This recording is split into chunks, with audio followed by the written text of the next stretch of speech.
Bem-vindo, gente, para mais um vídeo do nosso canal.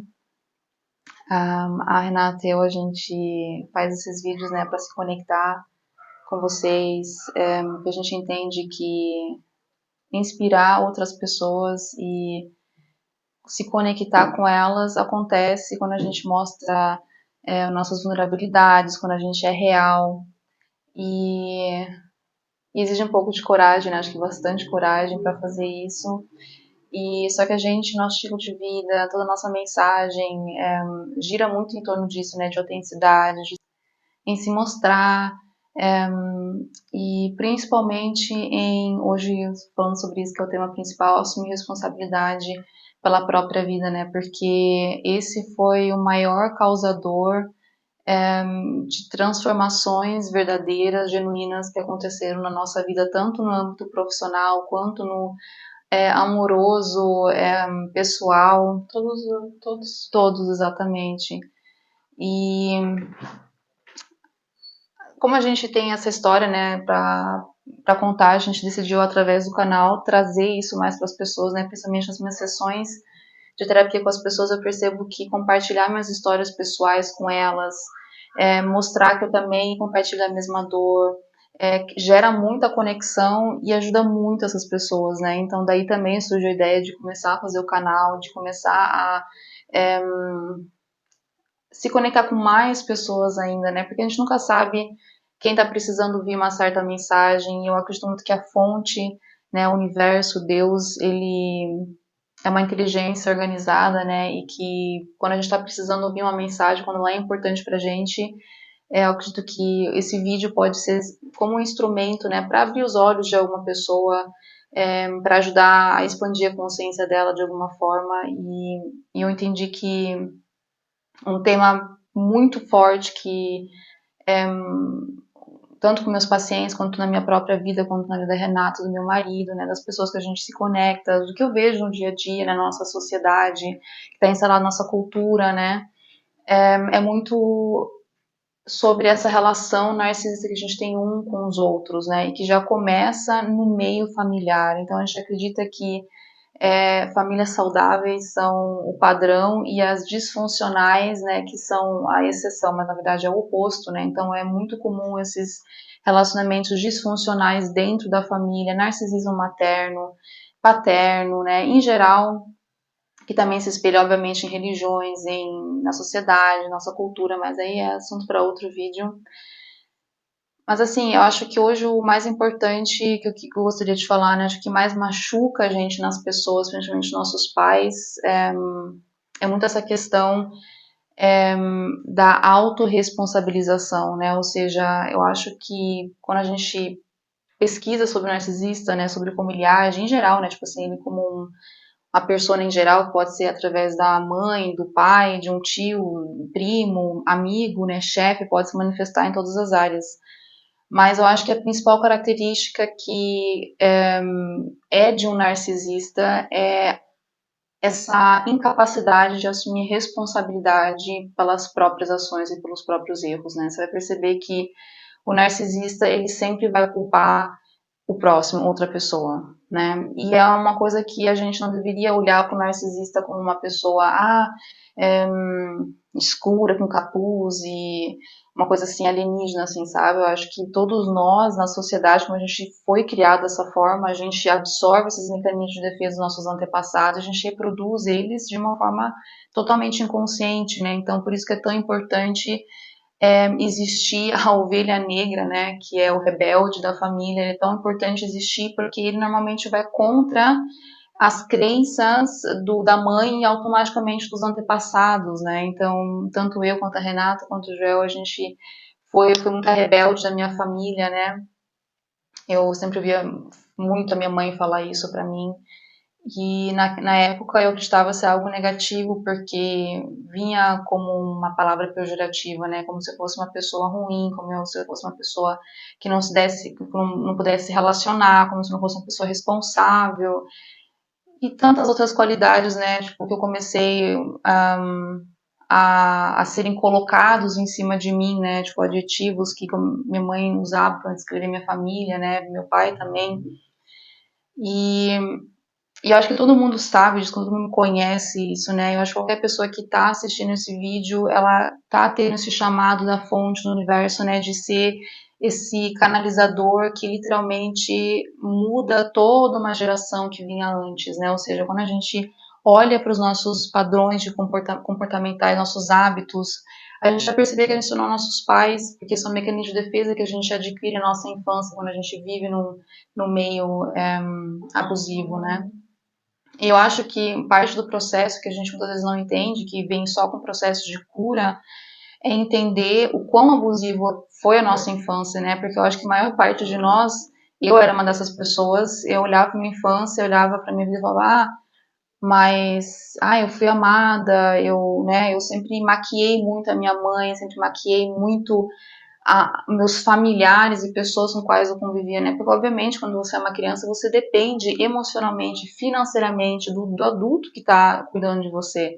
Então, aceitar que meu pai era um monstro já foi um processo difícil para mim, mas também entender que a minha relação com minha mãe, que era tão profunda para mim, também pelas coisas que a gente passou, né, juntas e da minha infância, ver ela também sendo injustiçada pelo meu pai, e a luta, né, de sobreviver e tudo, sempre vendo ela como uma vítima, né? Então essa imagem ela precisou ser criada por mim e com qualquer pessoa que é filho de um narcisista, que é filho de uma mãe narcisista, pais narcisistas, né? É uma questão que eu vejo também nas pessoas, principalmente nos pacientes e quem está nessa jornada de cura, né? É de olhar para as pessoas como elas realmente são, principalmente para nossos pais, que é o mais difícil, porque a criança interna, ela se agarra à imagem da mãe, de que ela quer ser amada, ela precisa ser amada, porque imagina uma criança, gente, um ser humano não tem só necessidades físicas, né, assim, de comer, né, de ir ao banheiro, ou essas coisas, a gente tem necessidades emocionais, né, tipo assim, de respirar, por exemplo, assim, respirar pra gente é a mesma coisa de ser amado, a gente precisa de ambos para conseguir desenvolver até áreas do nosso cérebro, né, que são responsáveis por ter empatia e essas coisas, né? Então a gente precisa de amor para se tornar humano, para ser humano e para poder amar.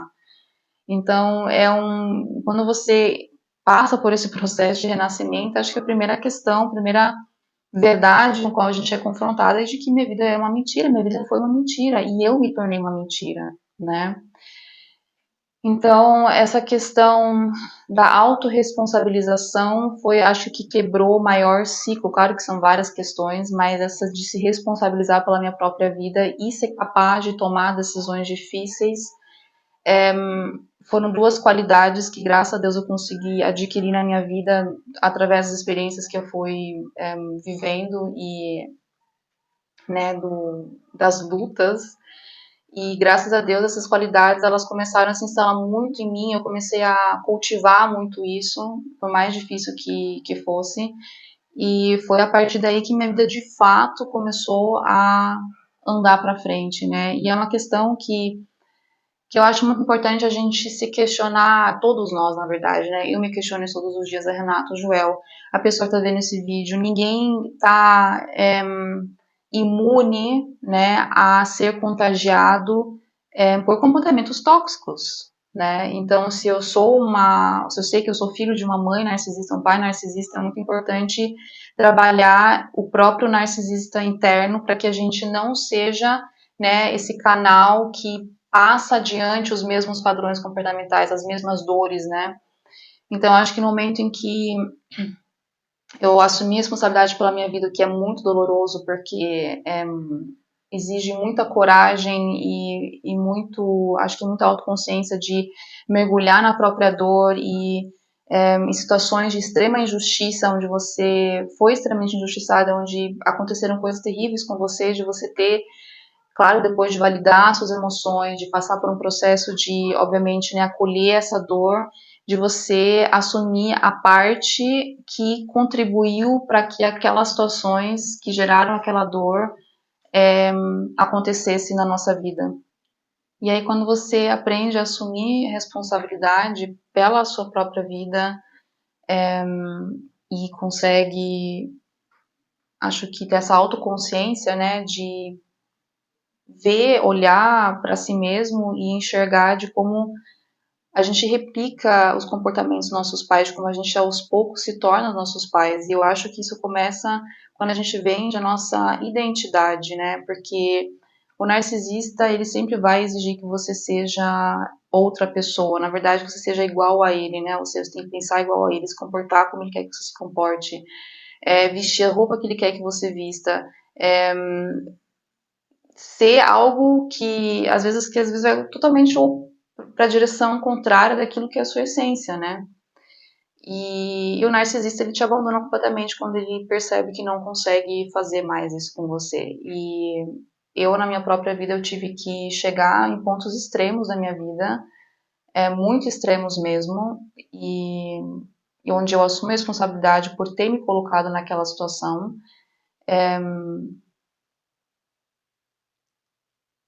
E acho que é dessa realização que nasceu a consciência, ok, a, todas as coisas que aconteceram de ruim comigo em relação à minha família só aconteceu porque eu deixei eles participar da minha vida, porque eu não cortei contato antes.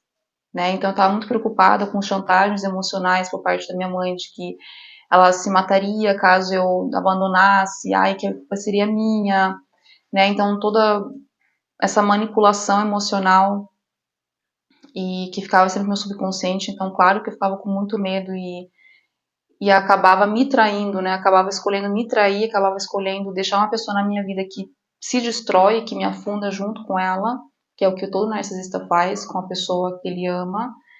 E então eu tava entre essa escolha, né? Ou me escolher, né? E ter que enfrentar consequências graves, como sempre ficar sozinha, porque eu era filha única, não tinha família, não tinha ninguém para apoiar, então era eu e o mundo sozinha.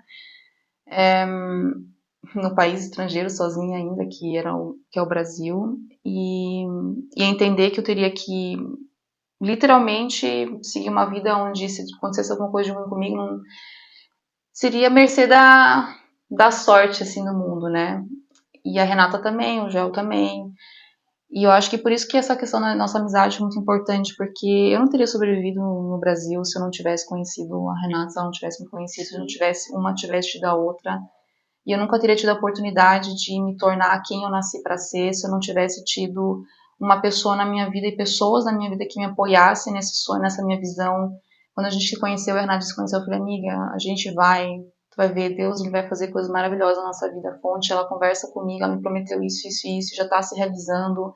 E a gente tava assim na merda, assim, tipo assim, sem esperando, no fundo do poço, assim, mais fundo, não sei se dava mais fundo. Uhum. E mesmo assim, a gente acreditou nessa visão, a gente assumia a responsabilidade aqui, porque a gente está traindo esse tipo de situação na nossa vida, o que isso está acontecendo, o que a fonte quer me ensinar com isso, aonde eu estou reproduzindo comportamentos tóxicos, o que eu não quero enxergar sobre mim mesma. Então, é um hábito que a gente adquiriu e que, nossa, transformou a nossa vida, né? E há 5 anos atrás, quando a gente veio para Florianópolis, eu cortei todo tipo de contato com minha família, a gente, né? E a gente veio para Florianópolis, a gente passou pelo inferno, a gente passou assim por coisas assim terríveis de dormir na praia, sem casa, sem nada. Ficamos um mês sem casa. Ficamos um mês sem casa, assim, tipo, assim, mendigo. Que horror. Sabe? E tipo, a gente ri hoje, mas foi um desespero. Mas foi dessa situação que nasceu a nossa empresa, que a gente falou, cara, a gente tem que empreender, a gente não nasceu pra depender do sistema, entendeu? Então, assim, ou a gente sobrevive, ou é isso, Deus, você vai de arrasta pra cima, a gente tentou, foi legal, entendeu? Mas eu não vou me vender, eu não vou deixar de ser quem eu sou para caber em certa empresa, para caber em certo mundinho e naquele ciclo daquelas pessoas, né? Eu sempre soube, a gente sabia que a gente não cabia nesses lugares, né? E a gente preferiu ficar sem nada do que aceitar migalhas, assim, exatamente. Se submeter, né? Então eu acho que é isso, gente. Eu acho que o tema nesse vídeo é ser capaz de se responsabilizar pela nossa vida. E, por exemplo, no meu caso, eu sofri uma agressão física muito forte por parte da minha família, que foi um dos pontos que me levou na minha viagem para o Brasil. E eu entendi que aquilo só aconteceu porque eu deixei que a minha mãe continuasse na minha vida, da mesma forma quando eu parei na favela, quando eu contei com eles, né? Tipo assim, eu me coloquei numa situação extremamente vulnerável, confiei em pessoas que eu sabia que eu não podia confiar. Eu deixei o meu coração nas mãos de pessoas que jamais poderiam me dar o que um dia dei, sabe? Então, esse amor que eu desde criança, eu sempre dei para minha família, pra minha mãe, que a gente passou por muita coisa. Acho que isso é importante mencionar porque as pessoas, quando elas descrevem a relação com a mãe narcisista, elas descrevem como uma relação muito íntima, né? Porque a gente acha que o abuso, a relação de abuso é uma coisa, só horrível, só tem um lado. Não, o abusador, ele tem lados bons, existem momentos bons e a gente acaba se apegando a esses momentos cegamente, sem tomar em conta de quão abusiva essa pessoa é e de que sim, a gente precisa tomar uma decisão, ou eu continuo com essa pessoa abusiva na minha vida e eu me alinho à vibração dessa pessoa e eu me torno essa pessoa e eu vou ter o mesmo destino que essa pessoa, porque não tem como a gente conviver com pessoas muito diferentes a nível vibracional da gente, ou eu tomo a decisão de me separar dessa pessoa e de conseguir manifestar uma vida completamente nova.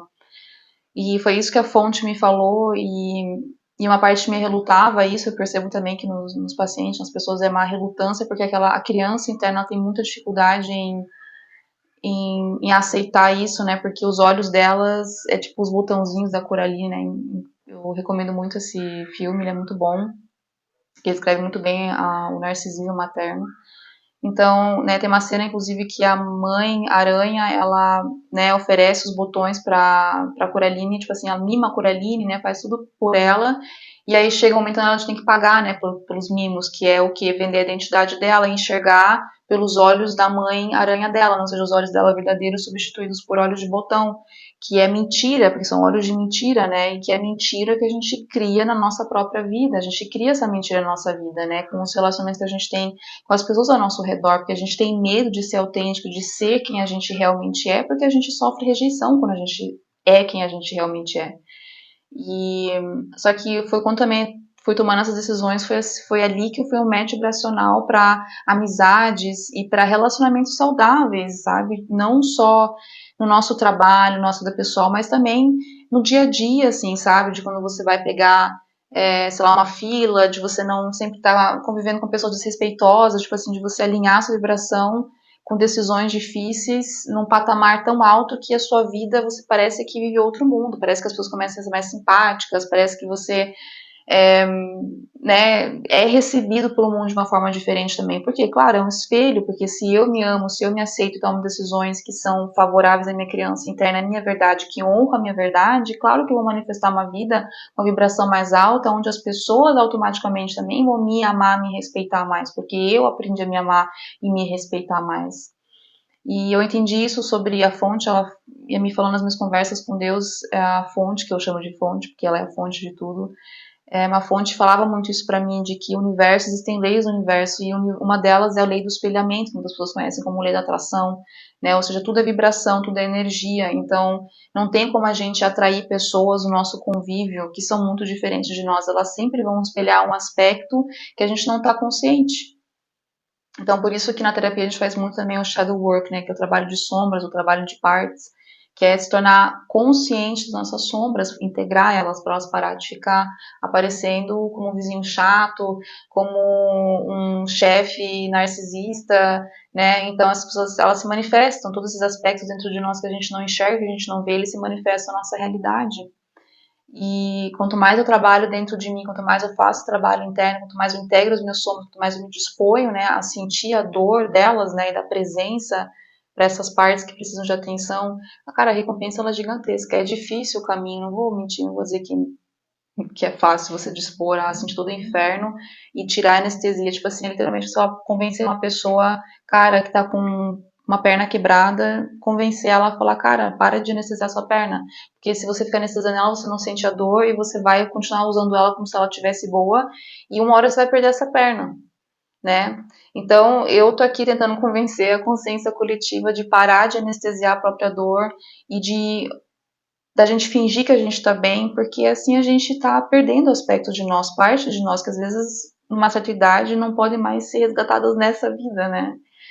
Então, é literalmente falar como se as pessoas param de anestesiar a sua perna, sente a dor que você precisa sentir para você poder é, ser capaz de, né, de criar um curativo, né, e só se anestesia quando você já tiver com curativo, quando você já tiver fazendo tudo o necessário para a perna se curar, né, aí a gente, porque nada é extremo, né, a gente não precisa sentir a dor por inteiro e não ter um bálsamo nem nada, né, mas de tirar a anestesia que só tá me impedindo de enxergar a realidade da minha perna, né, então enxergar a realidade da minha perna, e essa realidade me convencer, ok, agora eu preciso ir para o hospital, eu tenho que ficar uns 6 meses internado, em 6 meses eu não vou poder ser uma pessoa bem-sucedida, não vou poder ser uma pessoa rica, não vou poder ser uma pessoa, né, que alimenta o meu ego, não vou, mas eu vou estar 100% presente com a minha dor e trabalhando no meu relacionamento interno com a minha criança interna, honrando ela, e eu vou criar frutos disso, os frutos vão ser maravilhosos, né, onde eu vou poder ser uma pessoa bem-sucedida, só que aí de verdade,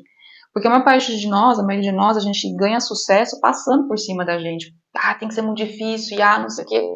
Não, eu acredito que quando a gente faz trabalho de partes, as coisas é como se você estivesse sempre no lugar certo com as pessoas certas, e as oportunidades elas começam a aparecer, e as coisas começam a ser fáceis. Eu acho que a única parte difícil é literalmente você ter paciência com o seu processo interno, mas o resto, quando você faz esse processo interno, de externamente ter que correr muito atrás das coisas, e tem que se esforçar muito, não, gente, isso não acontece. As coisas elas fluem e quem vê de fora a nossa vida, muitas vezes, né, tem muita essa impressão: mas tão fácil as coisas para vocês. Aí eu penso, só parece, porque as pessoas não entendem o trabalho interno e as decisões difíceis e dolorosas que a gente teve que tomar para poder chegar onde a gente chegou, para poder manifestar os relacionamentos que a gente manifestou, né? Então, principalmente eu era uma pessoa que manifestava muitos relacionamentos tóxicos, não só com amigas, com namorados, com pessoas que só refletiam meu relacionamento comigo mesma, porque eu não honrava a minha verdade, porque eu não lutava por mim mesma, porque eu me submetia a muitas coisas que não deveria, o que é compreensível, né? Acho que qualquer pessoa que faz isso, é compreensível uma pessoa fazer isso, totalmente compreensível, né? Mas acho que chega um momento na nossa vida que a gente tem que assumir essa responsabilidade e se confrontar com a nossa dor interna e de às vezes assumir que a gente foi uma pessoa bosta, em certo momento da nossa vida. Entendeu? E tá tudo bem, entendeu? Mas é sobre quem você se torna a partir daí, quando você entende e se torna autoconsciente, né? Porque a partir disso eu tenho que ganhar, porque daí você se torna uma pessoa melhor, né? E eu acho que hoje em dia eu prefiro morrer do que abrir mão da minha identidade, abrir mão de quem eu sou e dessa paz interna que vem junto com a liberdade que a gente conquistou enfrentando o nosso medo, né? Então, a maior parte das pessoas a gente vive, a consciência coletiva vive muito no medo, né? Em parte de nós também, que a gente já está trabalhando, obviamente. A gente vive muito no medo, muito, isso acontecer. E acho que quando você vai em direção diretamente ao seu medo, meu maior medo sempre foi parar na rua, eu acho. Sempre foi. Eu sabia, se eu sou autêntica, se eu sou, eu vou parar na rua. Porque eu falava as coisas com meus chefes, sabe, tipo assim, parecia que eu sempre tinha que me sacrificar, tanto no relacionamento com a minha mãe, parece que a gente sempre tem que sacrificar a parte da gente, né? Tipo assim, amputar a parte de nós, como se a gente fosse, tipo. Porque nós somos multidimensionais, nós somos seres multidimensionais, como um arco-íris. E é como se a sociedade viesse e falasse assim: mas a cor vermelha não é bonita. Então, se você tem o vermelho na sua paleta de cor, é melhor você esconder, colocar bem no fundo do seu subconsciente, porque senão você não vai ser aceito nem vai ser amado, né? Então, assim, a cor vermelha pode representar, às vezes, um lado seu extremamente criativo, né? Às vezes uma família que preza muito por disciplina e, sabe, notas altas na escola. Às vezes você é uma alma sensível, criativa, né? E aí você aprende a rejeitar, uma sombra às vezes vira muitas vezes uma parte sua que é incrível, que é maravilhosa, como foi no meu caso. Eu fui fazendo esse trabalho de sombras e foi descobrindo um lado extremamente sincero, verdadeiro, direto, engraçado, um lado, sabe, rebelde, assim, mas no sentido livre, sabe, de viver de uma forma onde eu não deixo as pessoas o que elas pensam, me moldar, ou fazer algo diferente de mim, onde eu sou fiel à minha verdade interna, sabe? Vários lados meus maravilhosos, incríveis, que foram rejeitados pela minha mãe, pelo meu pai, pela minha família, meu tio, pessoas que viviam mais próximas de mim e que me fizeram uma pessoa triste, né? Eu era muito triste, e aí eu entendi por que eu era tão triste, porque eu estava separada de mim, e quando você convive com um narcisista, isso acontece, é tipo, escolher entre você e aquela pessoa, e uma pessoa que ama você, jamais vai te colocar entre essa decisão, você jamais vai ter que escolher entre a sua própria essência e as vontades daquela pessoa, né? A pessoa que te amar, ela vai te amar pela sua essência, pelo que você é, e nós somos seres em constante evolução, né? Então, minha essência, por exemplo, são os meus valores, a minha história, é a minha identidade, é os meus gostos. Uma pessoa que te ama jamais vai querer mudar isso, né? Minha missão de vida, né? Então, se meu marido, por exemplo, tivesse algum problema de eu ser extremamente sincera, autêntica e não saber lidar com o desconforto que às vezes isso causa, né? Porque às vezes as pessoas, a gente vive nesse teatro e às vezes é aquela pessoa que traz aquele climão assim. Mas é assim quando você é sincera, né? Quando você é sincera, os demônios sobem e a gente tem muito medo dos demônios das pessoas. E eu acho que não tem como você ser livre se você tem medo dos demônios das pessoas, né? Você tem que, para impor limite, inclusive, vai subir muitos demônios e as pessoas vão atacar você, vão. Elas vão te atacar, mas se você se mantém fiel à sua verdade interna, você vai vencer essas batalhas. Inclusive, o universo, a fonte, já trouxe várias provas disso para nós, né? Então, sempre quando eu imponho limites e quando eu percebo que eu não estou sendo respeitada, a pessoa tenta me atacar, ela está muito mal, né? Então, se você se mantém silencioso, se você mantém na sua e se você se mantém na sua energia centrado, sentindo as suas emoções, assumindo sua responsabilidade pela parte de ter atraído aquilo na sua vida, né? Dar presença para aquilo, né? Impor limites. É, impor limites se torna muito fácil, se torna. Eu acho que se torna. Acho que você se acostuma, né? Porque como você é sincero, ao mesmo tempo que que as sombras sobem, né? Muita luz sobe também. Então você vai atrair muitas pessoas que vão te admirar pra caramba, que vão se inspirar em você, que vão te dar muita autoridade também, porque eu acho que a autoridade não nasce dos títulos das pessoas. Eu acho que a autoridade ela nasce muito do quão convincente é a sua história, de quão verdadeira e genuína é a sua história, né? Ou seja, eu sou uma autoridade no meu ramo porque aquilo que eu ensino vem diretamente das minhas experiências pessoais, dos meus sucessos e fracassos pessoais, né? Então são coisas que eu testei, provei e vi, testemunhei com meus próprios olhos, e não só eu, como as pessoas que vivem ao nosso redor também. Inclusive, tem uma época que eu achava que eu tava ficando doida. E eu acho que é muito importante, porque quando eu conheci a Renata, quando eu tava começando a duvidar, porque é muito difícil, né, você acreditar em algo e as circunstâncias externas te dizer o oposto. Então, alguns anos atrás, quem me conhece, quem me viu, tipo, alguns anos atrás, tipo assim, não acredita aonde a gente chegou, da gente realmente tá planejando comprar a nossa própria casa, da gente tá planejando coisas que antigamente a gente só sobrevivia todos os dias, tipo assim, a gente nunca imaginei ter o que a gente tem hoje, assim. Isso que é só a ponta do iceberg, tipo assim, tem todo um caminho ainda, né, que leva a gente na direção oposta da nossa família, dos nossos pais. E uma coisa que eu sempre falo pra Renata, por exemplo, a Renata, ela vem muito de uma família, né, tipo, a mãe dela sempre falava que ela tinha que casar com um homem pra poder se sustentar ou pra ter uma certa segurança, né. E é engraçado porque a Renata, ela foi uma literalmente decisão completamente oposta, porque você se tornou uma mulher independente, você se tornou uma mulher empreendedora, né? Quando eu conheci a Renata, ela tinha medo de falar com as pessoas. Era tímida. Muito tímida. Hoje em dia, não falava. Hoje em dia, a Renata vende qualquer produto, ela chega nas pessoas, ela trabalhou na Impacto, trabalhou não sei aonde, sempre superando os medos dela, e essa foi a jornada que acontecia comigo, né? E eu comecei a ver as coisas acontecendo na vida da Renata também. Então eu tava achando, nossa, ficando doida. Mas quando eu vi as coisas acontecendo, esses milagres acontecendo na vida da Renata, eu falei, não, gente, o processo que eu passei, ele é real, ele é genuíno. E a minha amiga que eu conheci, depois o processo só tá espelhando ele para mim. Então, se a Renata é um desejo realizado, né, dos meus 5, 6 desejos que eu fiz, 6 desejos que eu fiz para o universo, que um deles era, né, encontrar minha alma gêmea e minha família espiritual, e a Renata foi minha irmã desde o começo, ou seja, minha família espiritual. Então eu falei, cara, se um desses desejos está se realizando, eu sei que todos os outros também vão se realizar.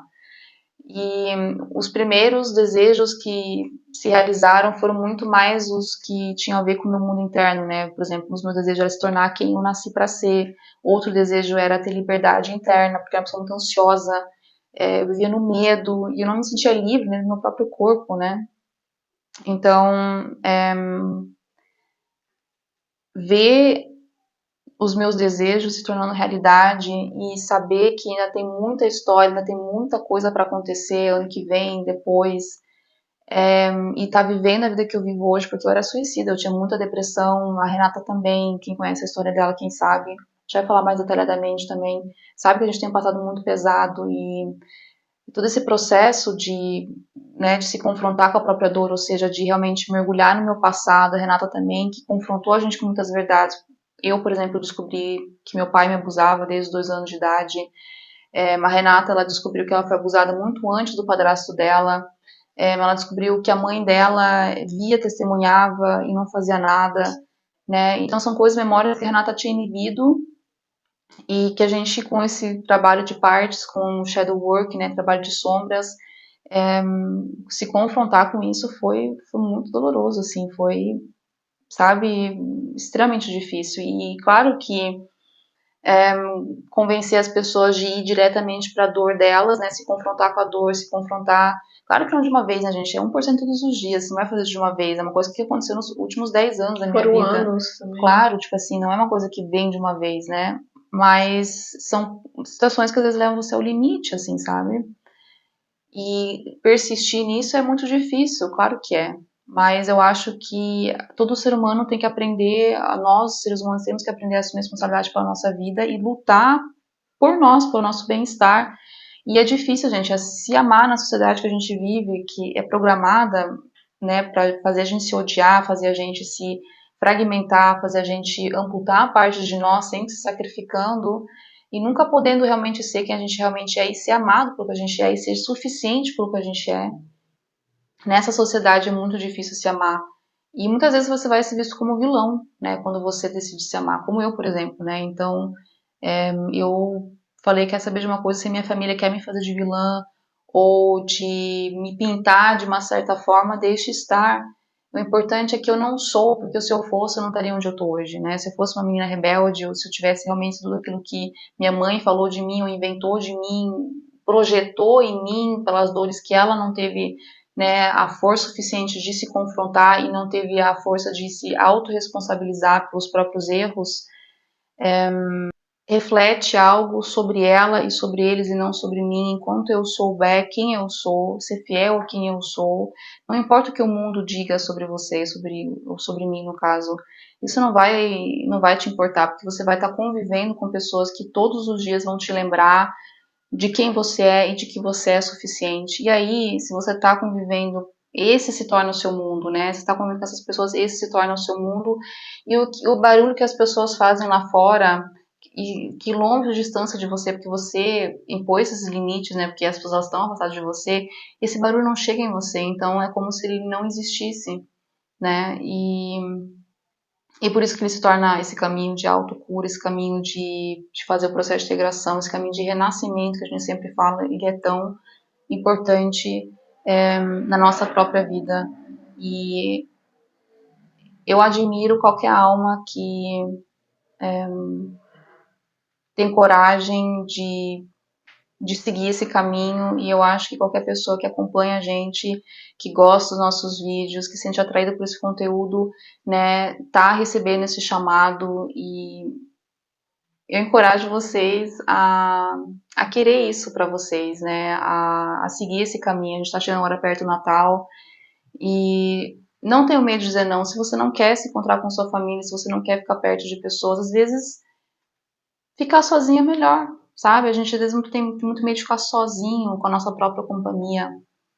Mas às vezes estar sozinho é melhor do que mal acompanhado. E quando a gente faz as pazes com isso, pode ter certeza que as pessoas que vão começar a acompanhar a gente, que vão começar a estar perto de nós, vão ser a nossa nova família e você nunca mais vai passar um Natal sozinho. E aí não vai passar Natal sozinho de verdade, porque essas pessoas que a gente convive e que a gente se força às vezes ver no Natal, são pessoas que fazem a gente se sentir sozinho. Então a gente está rodeado às vezes de pessoas mas se sentindo sozinho por dentro, né? Então, nada melhor do que se confrontar com essa solidão da presença para esse sentimento no Natal, às vezes chorar no Natal, ter um Natal de merda, o seu próximo Natal ser incrível com pessoas que realmente te amam e que querem seu bem e que façam você se sentir amado e suficiente.